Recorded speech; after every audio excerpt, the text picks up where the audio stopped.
नमस्ते बच्चों, आज हम लोग हिंदी पढ़ेंगे, कक्षा 7वीं हिंदी, जिसमें हम भाग तीसरा देखेंगे। इसके पहले हम लोग जो दो भाग देख चुके हैं, मुक्ति का प्रतिदान।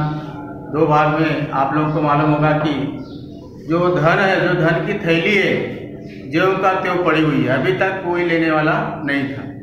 लेकिन जो ज्ञानी व्यक्ति थे, जो सज्जन व्यक्ति थे, वो अपने शिष्यों को बुलाकर जो कि बारी बारी से पूछ रहे थे कि इस धन का क्या किया जाए। जिसमें जितने शिष्य थे सभी की बातों का जो है कि अलग अलग जो है कि निचोड़ निकला, लेकिन जो है कि धन किस कहाँ जाए इसका कोई जो है कि पता नहीं चला। लेकिन जो एकदम छोटे किस्म का जो शिष्य था, उसकी बातों को सुनकर गुरुजी जो है कि उसके ऊपर प्रसन्न हुए और सारा का सारा धन उस शिष्य को दे दिए और बोले इस धन का जो है कि लेकर जो है कि शहर जाइए और वहाँ से बीज लेकर आइए और यहाँ पर जो है कि बहुत विस्तृत भूभाग पर अर्थात जो है कि सदाबहार के वृक्ष लगाए जाए। इसके यहाँ तक हम लोगों ने दूसरी वीडियो में देखे थे।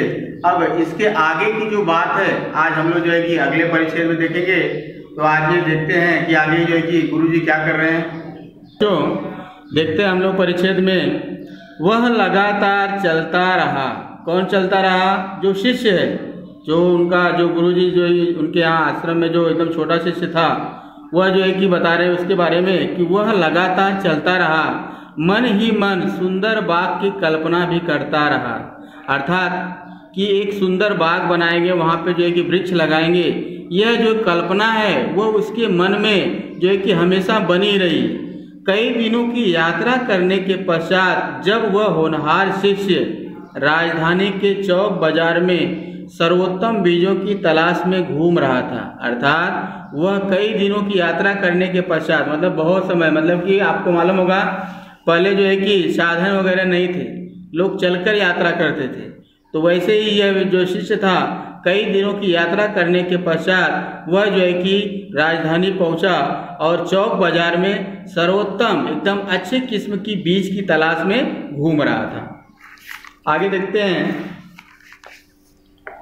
तो गुजरते हुए ऊंटों के एक काफिले का शोर उसने अचानक सुना।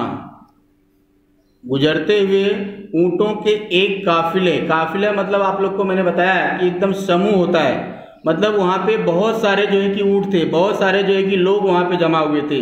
तो उसमें से एक काफिले का जो शोर था उसने अचानक सुना। उसने देखा ऊंट पर एक व्यक्ति सवार था। देखने में वह मुखिया लग रहा था। उस व्यक्ति को विशेष को देख के ऐसा लग रहा था कि वह जो है कि सभी ऊँटों का एक प्रमुख है और वह मुखिया भी लग रहा था। उसके पास पिंजड़े में बंद पक्षी थे। उनमें घोर करुण चित्कार उन घायल और मौत से जूझते दम तोड़ते हुए पक्षियों का था। अब देखिए यहाँ पर आपको दिया है घोर करुण चित्कार, मतलब करुण चित्कार। मेरे प्यारे बच्चों, आपको मालूम होगा कि चित्कार मतलब होता है चिल्लाना, शोर करना। कैसा चित्कार होना चाहिए कि ये लोग करुण मतलब एकदम दबे हुए, मतलब नरम, एकदम मधुर जो है कि चित्कार थी। मतलब एक चित्कार कब निकलती है? जब व्यक्ति एकदम ज़्यादा भयभीत हो जाता है, डर जाता है, उसके आंखों से पानी निकलते हैं, तब ऐसे कंडीशन में उसके मन से जो है कि करुण चित्कार निकलती है। और घायल और मौत से जूझते हुए, वो पक्षियों की विशेषताएं बताया गया है कि वो पक्षी कैसे कैसे थे।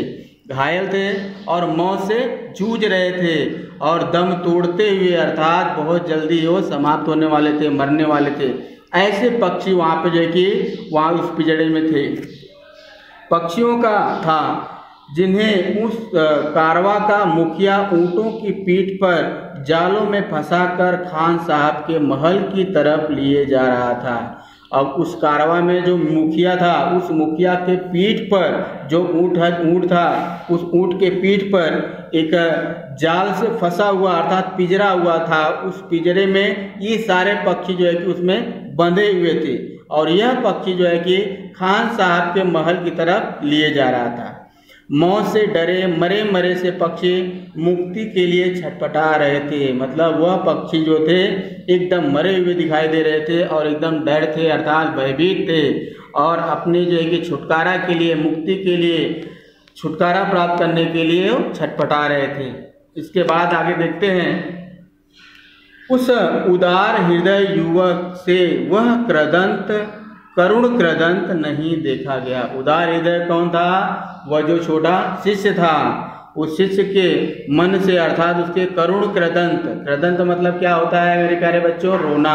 जो विलाप कर रहे थे पक्षियों का, जो करुण कृदंत था, जो रोना था, वह देखा नहीं गया। तो उसने मुखिया से बात की। जो प्रमुख व्यक्ति था उसमें, उस ऊँटों के जो उनका सरदार था, उससे उन्होंने जो है कि बात की। मुखिया को समझाया कि प्राणी मात्र पर दया करना सबसे बड़ा धर्म है।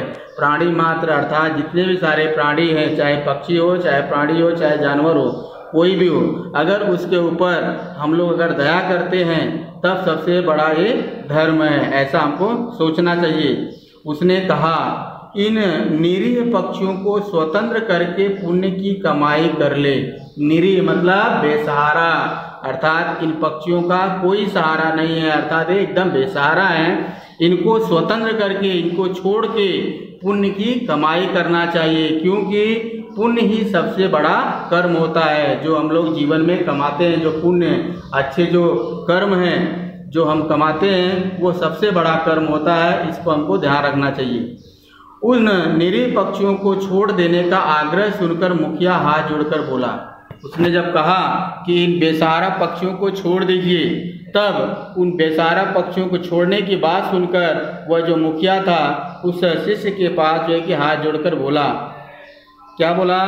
खान साहब, इन चिड़ियों के बदले 500 नगद स्वर्ण मुद्राएं देंगे। जो खान साहब थे, जिसके पास मालूम इन पक्षियों को ले जाने वाला था वो व्यक्ति, वह जो है कि इन पक्षियों के बदले उनको 500 नगद स्वर्ण मुद्राएं देंगे।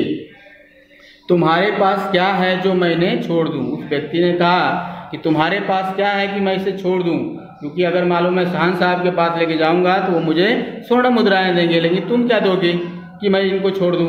सभी प्राणियों का दर्द समझने वाले उस युवक ने सोने के सिक्कों से भरी हुई थैली का मुंह उस लालची मुखिया के आगे खोल दिया।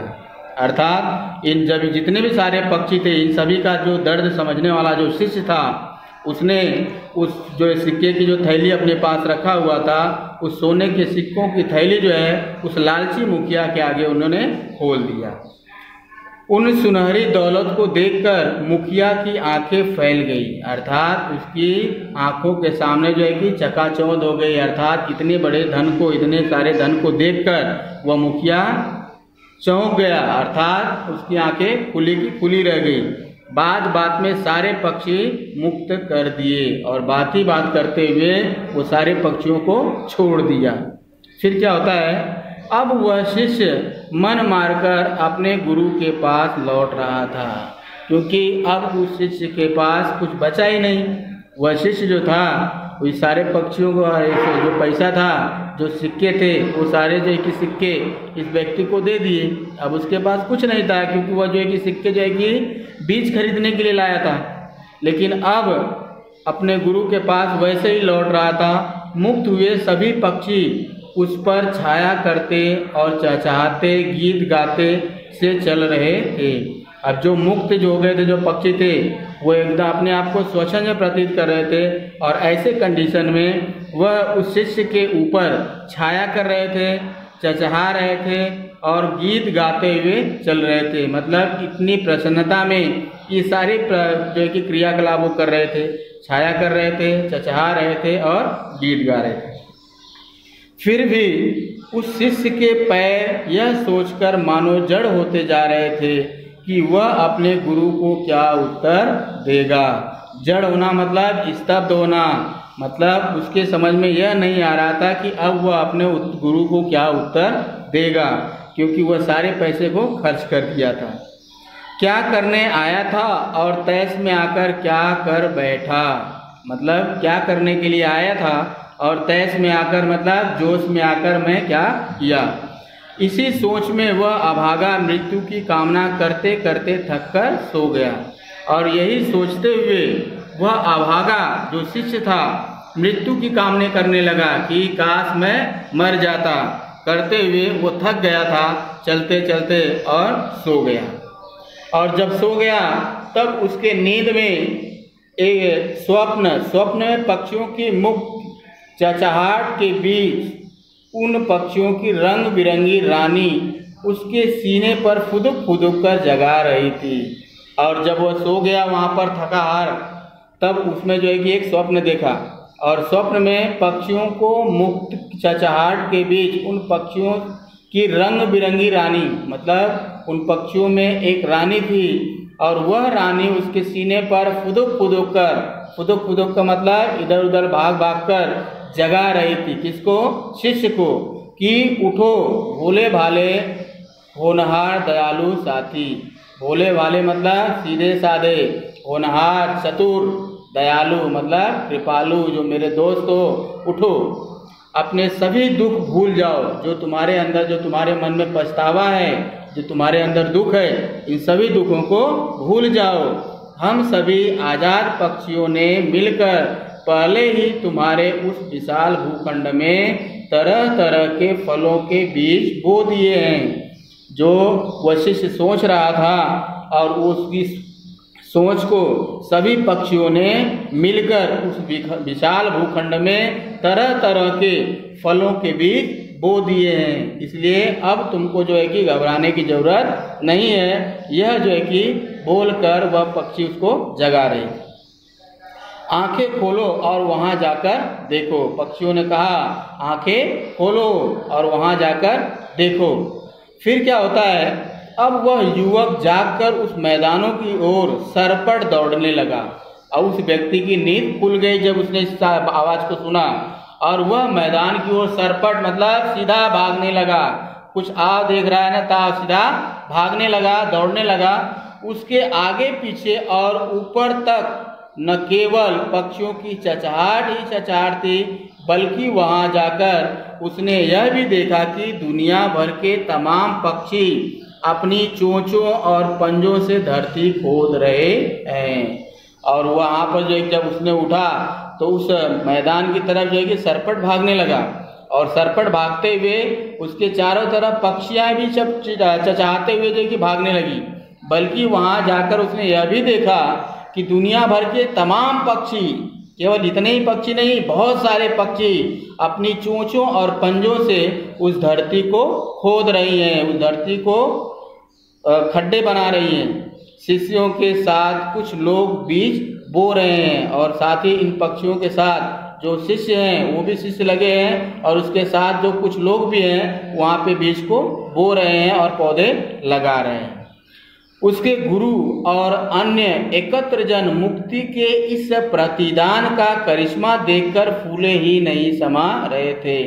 और मुझे लगता है मेरे प्यारे बच्चों, गुरु जी को ये बात पता चल गई थी, और गुरु जी ने इस बात को देखा और सुना कि प्रतिदान का करिश्मा मतलब जो शिष्य ने उस मुक्ति के लिए, जो पक्षियों की मुक्ति के लिए जो खर्च किया था, जो धन को जो है कि खर्च किया, उसके बदले में ये सारे पक्षियों ने मिलकर इस जो है कि बड़े भूखंड को, जमीन को अपनी चोंचों और पंजों से खोद रही हैं। यह देखकर उनके गुरु जो है फूले नहीं समा रहे हैं, मतलब बहुत खुश हो रहे हैं, बल्कि वे भी बागवानी में बढ़ चढ़कर हाथ बटा रहे थे। बढ़ चढ़कर हाथ बटाना मतलब आगे आगे मतलब चलकर एकदम जो है कि उनके साथ में साथ मिलाकर काम करना। अर्थात कौन? जो गुरु जी थे उनके, वो भी बढ़ चढ़कर उनके साथ में हाथ बटा रहे थे। तो मेरे प्यारे बच्चों, यहाँ पे आपका जो है कि पूरा परिच्छेद खत्म होता है। अब इस परिच्छेद में जो आपको शब्दार्थ दिए गए हैं, बहुत सारी कृतियाँ दी गई हैं, मुहावरे दिए गए हैं, जो आपको फलक पे लिखा गया है, जिसके बारे में हम लोग अभी देखेंगे। हाँ मेरे प्यारे बच्चों, जो परिच्छेद था वो परिच्छेद आपको यहाँ पर देखिए, वह लगातार चलता रहा, यहाँ से डैश डैश डैश चढ़कर हाथ बटा रहे थे, मतलब एकदम लास्ट तक। ये परिच्छेद में आपको ये सारी चीजें मिली, जिसमें आपको शब्दार्थ दिया गया है। शब्द और अर्थ, जिसमें एक तरफ आपको शब्द लिखा गया है और दूसरी तरफ इसका अर्थ है, इसका मतलब क्या होता है वो दिया गया है। जैसे काफिला, काफिला मतलब क्या होता है, समूह, ग्रुप। चित्कार मतलब चिल्लाना या शोर करना। कारवां मतलब भीड़, भीड़ में भी मतलब समूह भी आ सकता है इसमें। इसके बाद क्रदन मतलब रोना। निरीह बेसहारा। जड़ होना मतलब स्तब्ध होना। तैश में आना, रोब में आना। फुदकना मतलब कूदना। आंखें फैलाना मतलब आश्चर्य होना। कामना करना मतलब विनती करना। तो ये सारे शब्दार्थ हैं, जिसमें शब्द और उसके अर्थ हैं। यहाँ पे आपको कृति दिया गया है, एक कृति और दो कृतियां यहाँ पर दी गई है इस पैराग्राफ में से। जैसे पहला आपको कृति दिया गया है, पिंजड़े में बंद पक्षी इस प्रकार लग रहे थे। उन पक्षियों को देखकर वो मालूम है किस प्रकार हमको दिखाई दे रहे थे, जैसे करुण चित्कार करते हुए दिखाई दे रहे थे, घायल और मौत से जूझते हुए दिखाई दे रहे थे, और दम तोड़ते हुए। मतलब ये तीन प्रकार के जो है कि पक्षी हमको उस पिंजरे में दिखाई दे रहे थे। दूसरी कृति आपको दिया गया है, पक्षी इस प्रकार जमीन को खोद रहे थे। वो जो बड़ा भूखंड था, उस भूखंड को उनके पास औजार क्या क्या थे, अर्थात जमीन को कैसे खोद रहे थे, तो उनके औजार जो पंजों और चोंचों के माध्यम से उस जमीन को खोद रहे थे। इसके बाद मेरे प्यारे बच्चों आपको मुहावरा दिया गया है। इस मुहावरे में देखिए, जैसे मैंने आपको बताया था कि तैश में आना, तैश में आना मतलब जोश में आना या आवेश में आना, और ये इसका अर्थ है। अब इस अर्थ का जो है कि आपको वाक्य में प्रयोग किया गया है। इस वाक्य में प्रयोग मतलब ये जो तैश में आना है, यह वापस आपको उस वाक्य में आना चाहिए, सब आना चाहिए। जैसे देखिए यहाँ पे, शिष्य बीज लेने आया था, लेकिन तैश में आकर वह धन मुखिया को दे दिया। अब तैश में देखिए यहाँ पे आपको आ गया, अर्थात इस तरह से आपको वाक्य में इसको प्रयोग करना है। इसी तरह से आपका दूसरा है हाथ बटाना। हाथ बटाना मतलब मदद करना। अब मदद करना ये इसका अर्थ है। अब हाथ बटाने का जो वाक्य में आपको प्रयोग करना है, जैसे रामू हमेशा अपने पिता के कामों में हाथ बटाता है। अब हाथ बटाता देख रहे हैं यहाँ पे आपका आ गया। तो इस तरह से आपको वाक्य में प्रयोग करना है। और तीसरा है करिश्मा। करिश्मा मतलब क्या है, चमत्कार। अब चमत्कार देखिए ये इसका अर्थ है। अब इस करिश्मा को वाक्य में प्रयोग करना है। देखिए किस प्रकार, सभी लोग पक्षियों का करिश्मा देखकर प्रसन्न हो गए। करिश्मा आ गया वाक्य में कि सभी लोग पक्षियों का करिश्मा देखकर प्रसन्न हो गए। तो ये मेरे प्यारे बच्चों, ये सारी चीजें आप लोग देख रहे हैं यहाँ पर कि आपको यहाँ पे शब्दार्थ दिया गया है, कृति दी गई है, और कृति के साथ साथ आपको मुहावरे दिए गए। तो इस सारे चीज़ों को अच्छी तरह से आप जो है कि बार बार वीडियो को देखिए, और वीडियो में देखने के बाद अपने मन से ये जितनी कृतियाँ की गई हैं, मुहावरे हैं, अपने मन से इसको आप कीजिए और बार बार वीडियो को देखिए। और शुक्रवार और शनिवार को जो आपका ग्रुप है कक्षा 7वीं का, उसमें इस वीडियो को और ये आपका जो गृह कार्य है, जो यही गृह कार्य आपका है, उसी को शेयर कीजिए, उसको भेजिए। इसी के साथ मैं अपनी वाणी को विराम देता हूँ। धन्यवाद।